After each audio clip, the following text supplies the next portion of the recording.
The automatic doors of Walter Reed Military Hospital slid open with a quiet hiss. A woman in plain clothes stepped inside, jeans, a faded gray jacket, boots worn soft at the heels. No uniform. No rank. No identification badge visible on her collar. She looked like any other visitor, tired, quiet, carrying the weight of someone who had seen too much. The nurses at the front desk barely glanced up. Another family member, they assumed. Another face in the waiting room. But as she walked down the corridor toward Ward 7, something changed. A young corporal passing by froze mid-step, his coffee cup trembling in his hand. His eyes locked on her face.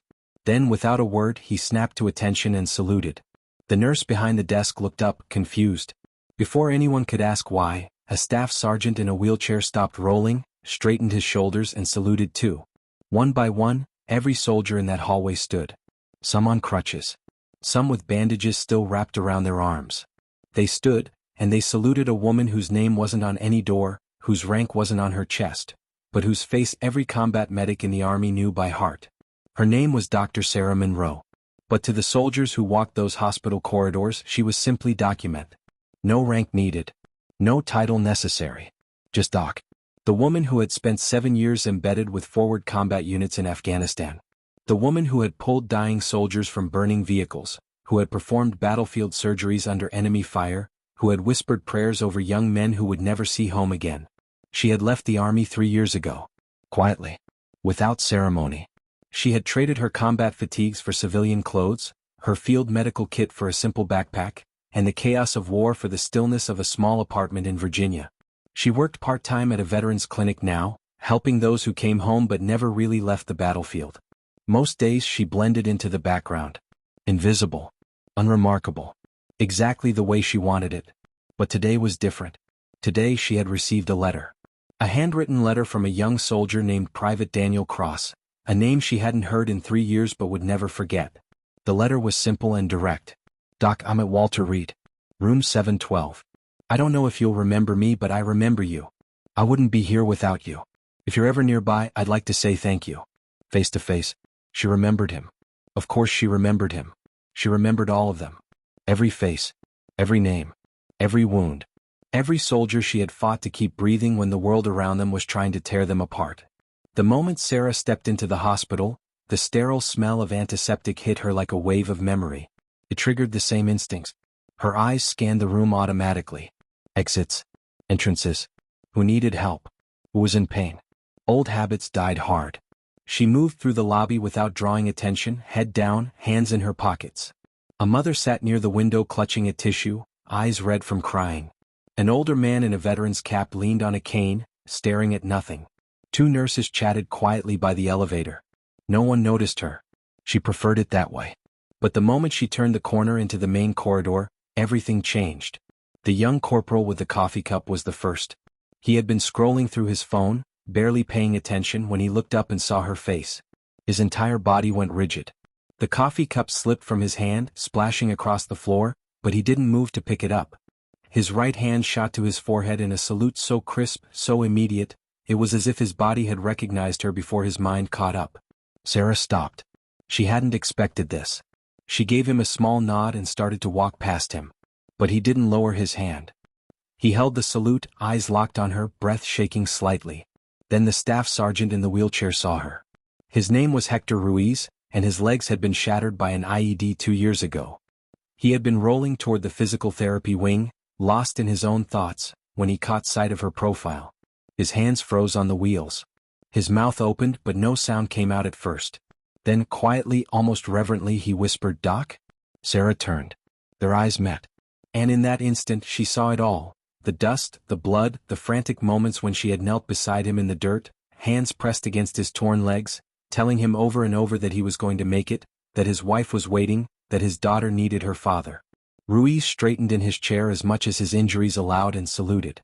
His hand trembled, but his gaze was steady, unwavering, grateful beyond words. Within seconds the ripple spread. A lieutenant near the vending machine turned and saw what was happening. He didn't know why they were saluting, but he saw the look on their faces, the respect, the something more than respect. He straightened and raised his hand. A private first class on crutches, struggling to keep his balance, stopped and saluted too. Then a captain stepping out of the elevator. Then a master sergeant guiding a young specialist toward the pharmacy. One by one, like a wave rolling through the corridor, every soldier within sight stood at attention and saluted. Some had tears in their eyes. Some stood on shaking legs, gripping 4 stands and crutches just to hold themselves upright. Some whispered her name like a prayer. Document Doc Monroe. That's her. The nurses stared. The civilians looked around, confused, unsure of what was happening. A young woman holding a toddler asked quietly, "Who is she?" A grizzled sergeant major standing near the water fountain answered without looking away from Sarah. "That," he said, his voice thick with emotion, "is the reason half the men in this hospital are still breathing." Sarah stood frozen in the center of the corridor. She hadn't wanted this. Hadn't expected this.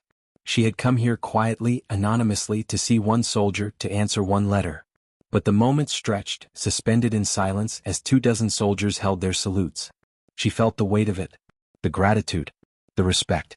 The unspoken words that passed between warriors who had shared the same dirt, the same fear, the same desperate will to survive. Slowly, carefully, Sarah raised her hand and returned the salute. It wasn't the sharp, formal salute of an officer. It was softer, steadier, carrying the weight of someone who understood what it meant. When she lowered her hand, the soldiers did too. But they didn't move. They stayed, watching her, as if her presence alone was something sacred. Sarah walked past them, her footsteps quiet on the polished floor. She didn't speak. Didn't need to. As she moved deeper into the hospital, more soldiers saw her. More stood. More saluted. A young private near the cafeteria dropped his tray, the clatter echoing through the hall, and saluted with tears streaming down his face. A nurse asked him what was wrong. He couldn't answer. He just kept saluting until Sarah passed, and then he whispered, "She saved my brother." By the time Sarah reached the 7th floor, word had spread. Soldiers who could walk moved into the hallways. Those who couldn't asked to be wheeled out. They wanted to see her. To thank her. To remind themselves that the person who had fought for them, who had refused to let them die, was real. That she was here. That she remembered. A doctor stopped in his tracks, watching the scene unfold. He had worked at Walter Reed for 15 years, had seen generals visit, had seen Medal of Honor recipients honored in ceremonies. But he had never seen anything like this. The silence. The reverence. The raw, unfiltered respect. Sarah found room 712 at the end of the hall. The door was open. Inside, a young man sat on the edge of his bed, his left arm in a sling, his face pale but steady. Private Daniel Cross. He looked older than she remembered. Or did that?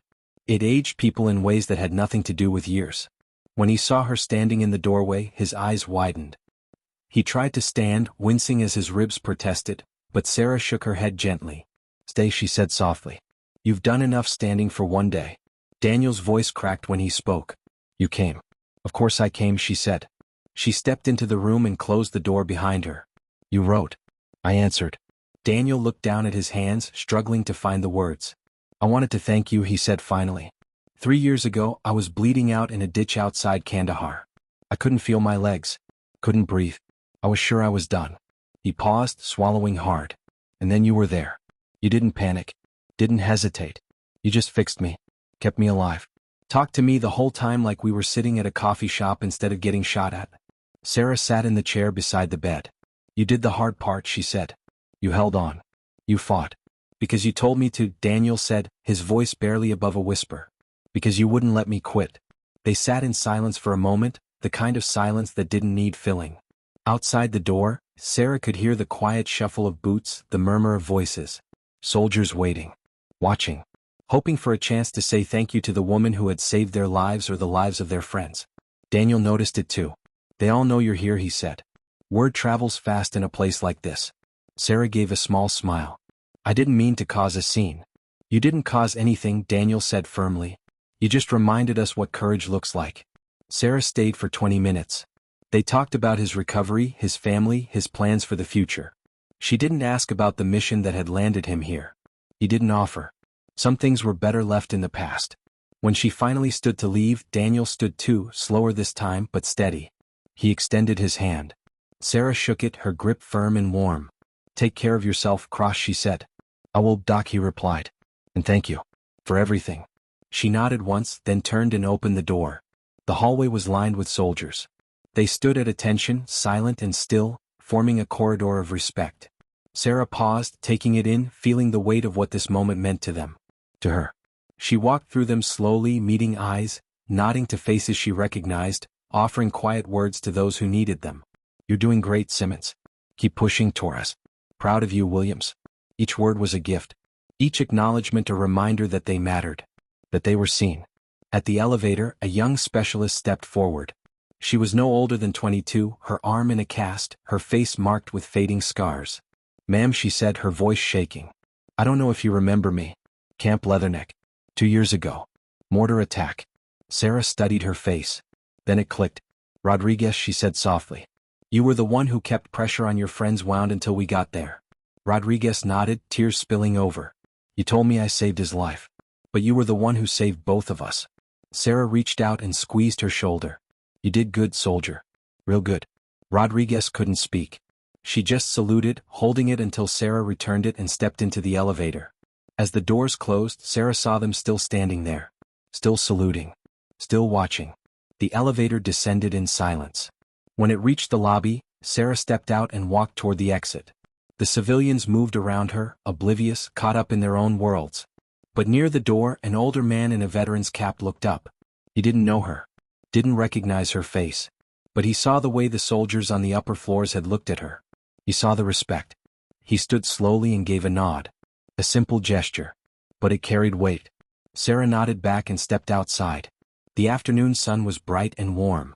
The traffic hummed in the distance. Life moved on, indifferent to the moment that had just unfolded inside those walls. Sarah pulled her jacket tighter and started walking toward the parking lot. She had come here to see one soldier. To answer one letter. But she had been reminded of something she had tried to forget, that her service mattered. That the lives she had saved carried on, building families, chasing dreams, living the future she had fought to give them. She wouldn't wear a uniform again. Wouldn't carry a rank. Wouldn't march in parades or stand on stages. But she would carry this. The memory of soldiers who stood when she entered. Who saluted without orders. Who remembered her not for what she wore but for what she had done. 3 months later, Sarah received another letter. This time it wasn't from a soldier. It was from the hospital. Inside was a photograph.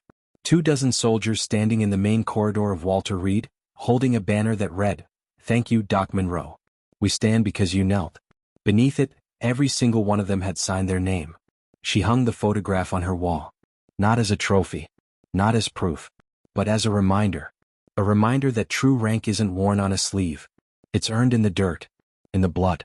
In the moments when no one is watching and everything is on the line. It's earned by the people who save lives not for medals or recognition, but because it's the right thing to do. And sometimes, those people walk into a hospital wearing nothing but jeans and a faded jacket. And every soldier stands. Not because they were ordered to, but because they know. They know what it means to be saved. They know what it means to be seen. And they know that the person who gave them a second chance at life deserves every ounce of respect they can offer. That day, Sarah Monroe reminded an entire hospital what true leadership looks like. It doesn't shout. It doesn't demand. It simply shows up, does the work, and walks away quietly, leaving behind a legacy written not in citations or ceremonies, but in the lives of those who lived because she refused to let them die.